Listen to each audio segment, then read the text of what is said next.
Hello and welcome back to NV Fine Art Studio. I'm Nina and today we are sorting out my paints in my new studio using Medan Art Supply storage box. And also painting Christmas card using Medan paints and Medan ceramic palette. So this is the state that my paints are currently in. I have separated them a little bit. I have the paints that I don't really use completely in one box. Then I have Medan paints in Medan box. Then I have some professional points in this cooler bag. Then I have some iridescent and lunar heavy granulating paints. But it's mess. It's total mess. And especially if you want to find something in a hurry, you have to just dig in and try to find it. And you're not really focused on the names or colors. You're just trying to find that tube that I really want in a hurry, and it's not there and you get frustrated. And even if you have them flat like that in original box, like I have Medan paints, it's not ideal. They still fall out of the places. So I definitely need some organizing, and I'm so excited to finally do this today. So if you're interested what kind of paints I have and how I'm going to organize them, it's definitely a useful video to watch. So this is the art storage box. It's from Medan. I also have this ceramic 18 well palette, and it has also mixing areas at the back. So if you don't really want to use the front, you can always use the back. So it has 18 wells and a large mixing palette, and we will be using it to fill in Medan paints with it, and we will paint a Christmas card with these paints today. But before we do this, let's start organizing. So this is the Medan storage box, and this is how I received it, and it's in a light timber color, but I believe it comes in 3 different colors, walnut and dark walnut as well. So when you pull out the first drawer, it has a thank you card, and it says that if you do next purchase, you will receive 15% off for your next purchase. So let's put this aside. So this is the drawer that has 5 different sections, and the larger sections, they fit perfectly the paints, and the one in the middle can be used for something else. So this box has 4 drawers, but if you go to medanart.com website, I believe they have an option of 6 or 10 drawers as well. And in regards to the dimensions, it's actually quite light and quite compact to my surprise. I expected it to be larger for some reason, but nevertheless, it fits perfectly the paint tubes and they don't get stuck on the way, even with larger lids. And in regards to the organizing, I decided to start with Medan paints, warm tones, warm hues on the left and cooler hues to the right. So all the yellows and reds, they take first 2 sections on the left, and then I have white and black in the middle, then I have the blues and violets, and then I have neutrals and greens in the last section on the right. Just in case if you're interested what kind of paints they are, this is a set of 24 paints from Medan. That was the easy part. Now the messiest part, my professional paints. The little difficulty is that in this bag I have a few large tubes like that, for example, and they sort of don't fit, but because the drawers, they are removable, so I can just quickly remove one of the drawers and this way they fit perfectly. And now the lavender from Holbein and burnt sienna from Winsor & Newton are sorted. And now I'm going to follow the same process. I'm going to put the warm hues on the left and cool hues on the right. So first section will be yellows, then reds, then blues. But because I have such a mess in this bag, I'm just gonna go tube by tube and put them in separate areas. So yellows, they go straight into that section. So first we have yellow oak and new gamboge, and if I find something like that, this is lunar earth, I just put it at the top, so all the lunars will be on the top, and then I will sort them in a different drawer.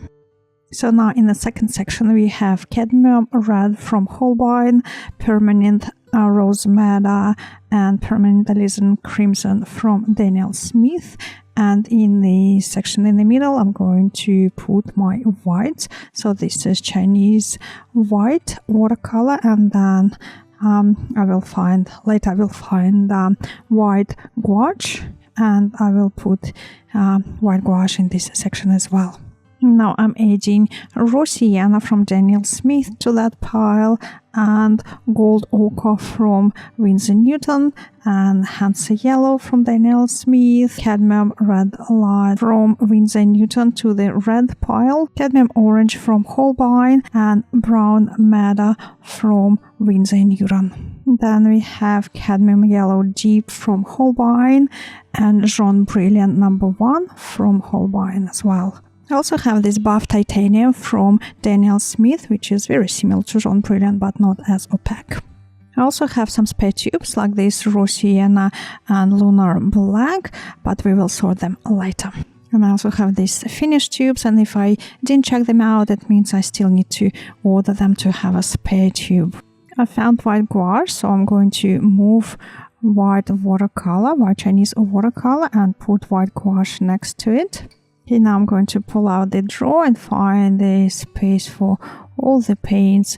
So as you can see, you can easily fit 1, 2, 3, 4, 5, 6, 7, 8, 9, around 9 tubes in one section. Okay, then we have our reds. So the reds are sorted. Now the blues, it's quite a big pile, but I believe we have some tubes that repeat, that we have spare. So let's sort them. This is cobalt turquoise, and I have 2 of them, so one goes into spare pile and one in a drawer. Then cerulean blue from Winsor Newton. This is indigo, I don't really use it, so I'll push it back. Next one is cobalt blue and cobalt blue hue, and this is my typical cobalt blue from Daniel Smith. And I got these 2 cobalt blues from Holbein. I haven't tried them yet. I wanted to proper review on the YouTube for you guys, so if you're interested, please keep an eye on that video. So next we have French ultramarine, and then we have 2 tubes of lavender. My favorite is lavender from Holbein, and I'm gonna show you in a second how it's different to lavender from Daniel Smith. So that's the color, and as you can see, Daniel Smith is a little bit bluer, darker. I'll put it next to tissue so you can see better. I'm just looking at the camera and double checking that you can actually see the color difference. And I definitely prefer lavender from Holbein because it's a perfect color if you want to paint white in a shadow. It just glows. And for some reason, Daniel Smith, maybe because it's a slightly darker tonal value, and it's slightly different. Actually, the color is different. It doesn't look as good. So next one is manganese blue from Daniel Smith. It's much darker than cobalt turquoise, but I want to find a substitution to cobalt turquoise, so that's why I got that. And the last one, I don't really use it, I'm just gonna put it aside. So that's my blues. Let's get the last drawer out and let's sort the darks. Actually, I forgot about this little guy. This is Horizon Blue. Let's put him with the rest of the blues. In regards to the blacks, I only have neutral tint and sepia, and they both from Winsor and Newton, so it's almost an empty slot. So I'm going to mix it with the violet, carbazole and Perylene Violet from Daniel Smith, and Mineral Violet from Holbein. Now I'm going to use the next slot for my lunar paints from Daniel Smith, and I have the whole lot because I absolutely adore the granulating properties. So I have Lunar Black, Lunar Blue, Lunar Violet, Lunar Earth, and Lunar Red. And in regards to granulating pigments, I also have liquid charcoal from Nitram, but it's completely gone, so I need to reorder it, so I'm putting it in the pile for reordering. And the last 2 sections are for the spare tubes. And we all sorted and organized. And now I'm going to fill in this brand new palette with Medan paints, and then we're gonna have some fun painting Christmas card. Just to be consistent, I'm going to follow the same order with this palette as I have for my main palette with professional colors. I'm going to start with cools, with violets, blues, then I go into yellows, reds, and at the bottom I will have my neutrals. There are a few options for violets in Medan 24 pack, but I'm gonna choose just one, most neutral looking. And in regards to blues, I really like to having lots of blues on my palette for mixing purposes, so I'm going to go with a dark blue, and then I'm gonna use traditional ultramarine blue and cobalt blue, and then I will have cerulean blue. And we're done with blues. I can't really use all the colors because we have only 18 vials and there are 24 paints in the set, so I need to choose which ones I want the most. So in regards to the yellows, I'm gonna use let's have a look. So I think I'm gonna use Cambodge and yellow ochre. This is the colors that I'm used to. Let's start with this. Okay, this is Cambodge, and then yellow ochre, a little bit more neutral. And then in regards to these two, I think I'm gonna do, this is pale yellow, so I think I'm gonna go with lemon yellow. So this is a little brighter, and this is for brighter looking greens if we want them. So then we have orange. This is definitely something that I like in mixing. And then we have probably traditional red, something like cadmium red. And then we need two cooler reds. I think I'm gonna use both of them. Okay, so these are my two options for cooler reds. Okay, now we're gonna choose from the neutrals. So I think I'm gonna use 3 traditional neutrals, and I think I'm gonna ignore the greens completely because we have so many options for mixing greens, lots of blues, lots of yellows. So now let's do the neutrals. Let's start with burnt sienna, very classy option for neutrals. Then we can have probably raw umber, another classy option, and then burnt umber. Yep, burnt umber. And the last one is going to be black. I usually use black in mixing for making darker tonal value mixtures. And that's it. I'm not gonna do white. If I need something white, I can always use it straight from the tube. Now let's paint. Today I'm using Bao Hong watercolor paper sketchbook. It's 300 GSM, 100% cotton, cold press, medium grain. If you want something similar, Medan uses the same manufacturer, Bao Hong Paper Mills, to produce their own sketchbooks. They use Bao Hong watercolor paper, so if you're interested, you can always go to their website and purchase sketchbooks from them instead of Bao Hong sketchbooks, and I believe they actually much cheaper from Medan. And in my personal opinion, there is nothing better than Bao Hong watercolor paper. I've used everything. I used Arches, Saunders, Fabriano, and Bao Hong is definitely by far my favorite.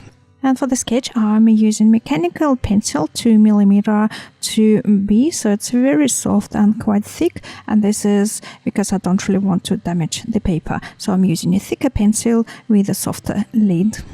The sketch itself is very simple. I have 3 ornaments and they're all slightly different size. One is the biggest, one is the middle, and one is the smallest, and this is due to composition. It's always good to have a larger, medium, and a smaller object in your composition, and it's best if it's 3 of them. Now I'm pre-wetting this shape, and this will help me to make sure that the first wash is nice and smooth. So for my first wash and for pre-wetting, I'm using a medium-sized mop. This is a Neef brand, N-E-E-F, Neef. And this is a fully natural mop brush. For this small sketch, it's not as important. You can definitely use a mix fiber, synthetic and natural.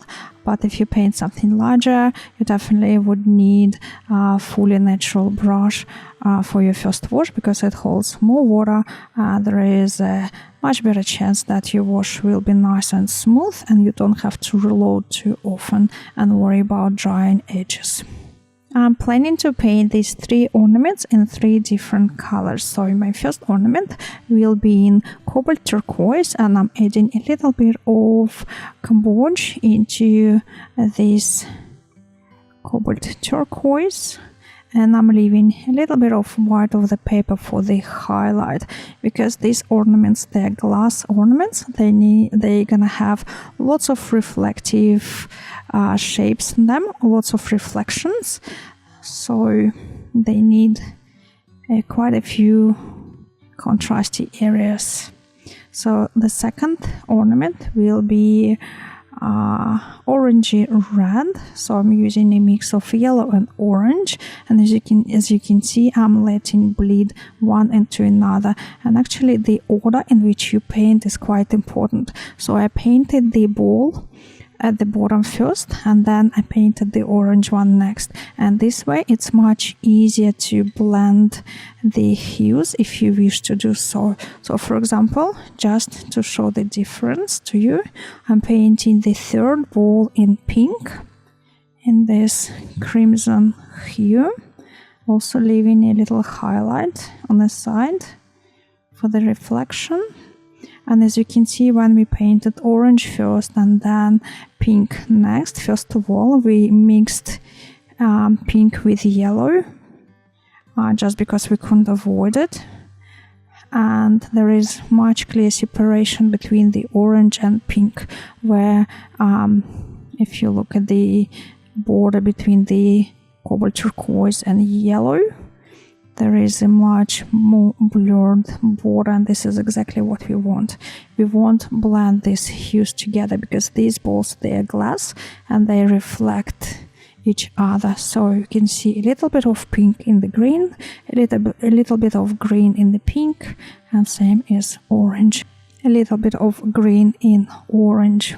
Before I call this wash done, I'm going to blow to the side a little bit and do these splatters. And first of all, I think it's a cool feature, especially when you do Christmas cards or any other cards. It just shows that this is watercolor in the best way. And at the same time, I think it's sort of a good way to suggest shadow from these glass balls. So now the first wash, the light oil wash, is done. I'm going to dry this, and then we will paint the second wash, middle and dark tonal values. To be honest, when I dried this, I was absolutely amazed how little of saturation and vibrancy was lost. When you paint with professional paints, usually, especially with your first wash, when there is lots of water and just a little bit of pigment, usually you lose at least half of the vibrancy, especially with warmer tones like yellows and reds. But here, there is almost no difference between wet and dry image. Now we're going to paint the second wash, wet on dry, and for this we need a slightly thicker mixture, so we have less water, just one load of water with a brush, and we need more paint, so 2 loads of paint in that mixture. And I'm going to add a little bit of violet. This brush, actually I'm using same brush, but this brush doesn't have super fine point, which I really need at that stage, but I'm kind of thinking, should I still continue using this brush or switch to Medan, because Medan is fully synthetic, but at the same time I'm thinking I may need a little bit more water on the brush, so I'm trying to proceed with painting with this brush, but I'm not 100% happy. So maybe for the next shape I will use a different brush. The idea behind painting a reflective surface is to leave lots of areas of the first wash unpainted. So I'm leaving lots of these triangular shapes, and then I'm assessing which ones I want to keep. Obviously, we don't really need that many, and which ones I'm going to paint over. So we realistically need only 2 or 3, but it's really hard to decide which ones when you just start painting. Obviously, if you're painting from real life, you don't really need to guess, but because I'm just imagining what I'm painting basically, so I'm just winging it. Okay, we've done our middle tonal value. Now we need a darker tonal value. We need to paint the shadows to suggest a 3D form. So I added a bit of violet into that mixture. Basically, I picked up violet straight from the vial and I'm mixing on the paper. And violet mixes quite well with this red and suggests shadow really nicely. I'm quite happy with that. I'm going to soften a few edges just a little bit. So I prepared the area with water, and now I'm going to grab tissue. I'm going to pick up that bead. I just worry that it will run down and don't really want that. And now I'm going to grab tissue and soften the edges. Yep, beautiful. Now I realized that I forgot about that top bit, so painted it red as well. Okay, good. And now we can proceed to painting the cobalt turquoise ornament. So picking up all the blues together, ultramarine, cobalt blue, cobalt turquoise, and starting with the side. I'm struggling a little bit with the tip of the brush. It's not fine enough for this small object. So changing to Meran brush. Fully synthetic. It has an amazing, absolutely amazing tip. As you can see, it's so easy to suggest these triangles with this brush. It's absolutely perfect.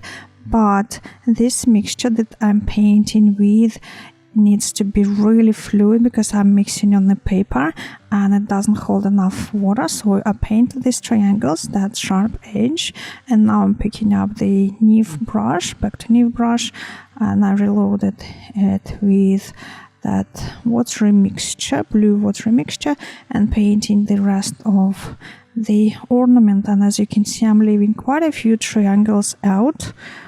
It's definitely too much. We don't need as many reflections, but again, it's hard to decide which ones I want to leave. And because they're all wet, I'm not really worried about unwanted sharp edges because we have lots of time to paint over them. So now, little by little, I'm going to eliminate the ones that I don't want and keep the ones that I want to keep.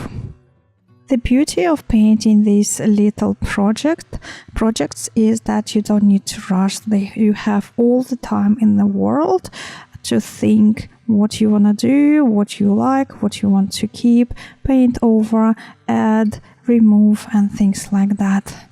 For example, I've just touched that red bead from the ball at the top, and it bleeds together with the blue ball, and it creates a reflection from the red ball, and it's absolutely beautiful. I'm quite happy with this, so I'm leaving it as is, blending on the paper, blending on the surface. And now I'm painting over the reflections that I don't like and leaving a few that I really like. But now it looks like the left side a little bit too dark. It doesn't look 3D, so picking up the tissue and removing a little bit of value from the left, and it created a highlight on that side, and now instantly it looks like a 3D object. We have light tonal values, middle tonal values, the shadows, so it's all there and it looks a 3D object.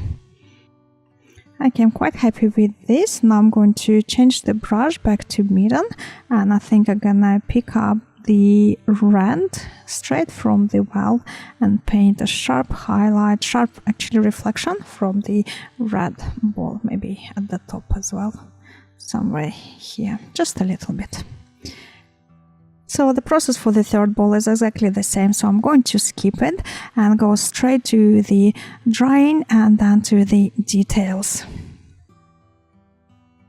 And it's all dry now. So now I'm going to pick up my detailed brush. It's from Neve again, and it's called Needle Brush. It's number 8, and it's a mix of squirrel and synthetic. So Neve uses synthetic fibers for the center of the brush and squirrel hair for the outside. In this way, it's quite stiff to paint fine lines, but at the same time, it holds quite a bit of mixture, so you don't run out of the paint too quickly. And in regards to the details, it's quite important not to overdo them.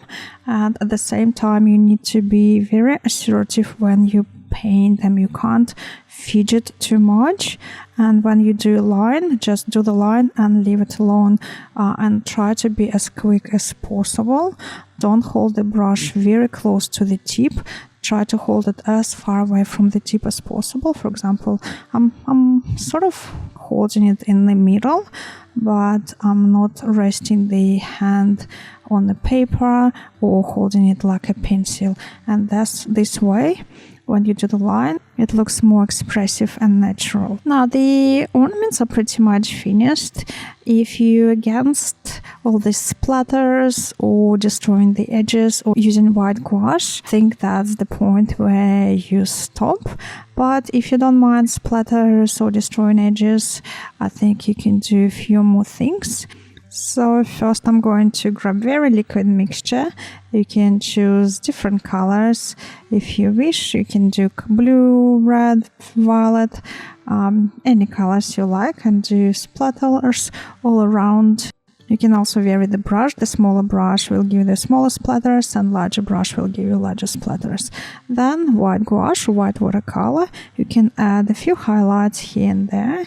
And I'm going to add a few highlights for the holder at the top on each ornament like that. And maybe a few highlights, especially if you missed a few and you think, oh, for example, this area definitely needs a little highlight. I don't mind using white gouache for little things like that. Definitely not painting with it, but a few highlights here and there, I think it's good. And you can definitely splatter with white gouache as well, especially if you're painting winter scenes and you want to suggest snow or something like that. You can splatter with white gouache or white watercolor.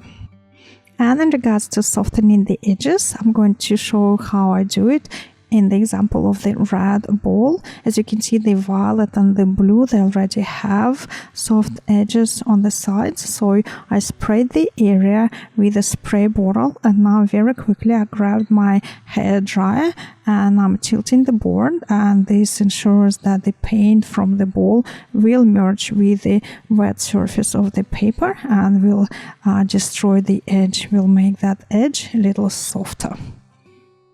And here's the finished result. I hope you enjoyed it, and don't forget I have Patreon, so if you want to see more demonstrations, please find me there. The link is in the description below. Thanks for watching. I'll see you in my next video. Bye.